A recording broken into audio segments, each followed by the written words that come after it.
دوستو السلام علیکم ورحمۃ اللہ وبرکاتہ۔ ایک ریاست کے بادشاہ نے یہ اعلان کروا دیا کہ کل صبح جب میرے محل میں مرکزی دروازہ کھولا جائے گا، تب جس شخص نے بھی محل میں جس چیز کو ہاتھ لگا دیا وہ چیز اس کی ہو جائے گی۔ اس اعلان کو سن کر سب لوگ آپس میں بات چیت کرنے لگے کہ میں تو سب قیمتی چیز کو ہاتھ لگاؤں گا۔ کچھ لوگ کہنے لگے میں تو سونے کو ہاتھ لگاؤں گا، کچھ لوگ چاندی کو، تو کچھ لوگ قیمتی زیورات کو، کچھ لوگ گھوڑوں کو، تو کچھ لوگ ہاتھی، کچھ لوگ دودھ دینے والی گائے کو ہاتھ لگانے کی بات کر رہے تھے۔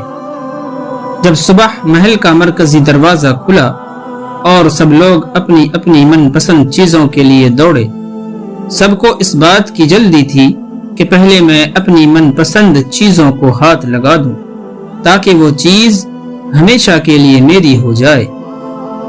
بادشاہ اپنی جگہ پر بیٹھا سب کو دیکھ رہا تھا اور اپنے آس پاس ہو رہی بھاگ دوڑ کو دیکھ کر مسکرا رہا تھا۔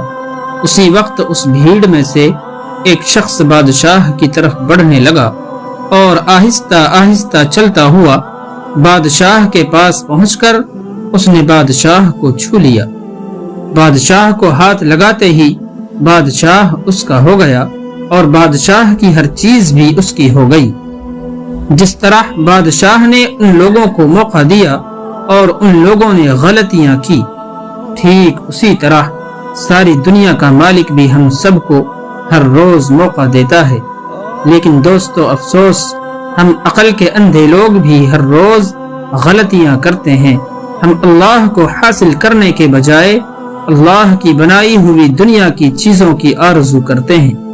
لیکن کبھی بھی ہم لوگ اس بات پر غور نہیں کرتے کہ کیوں نہ دنیا کے بنانے والے مالک کو پا لیا جائے۔ اگر مالک ہمارا ہو گیا تو اس کی بنائی ہوئی ہر چیز بھی ہماری ہو جائے گی۔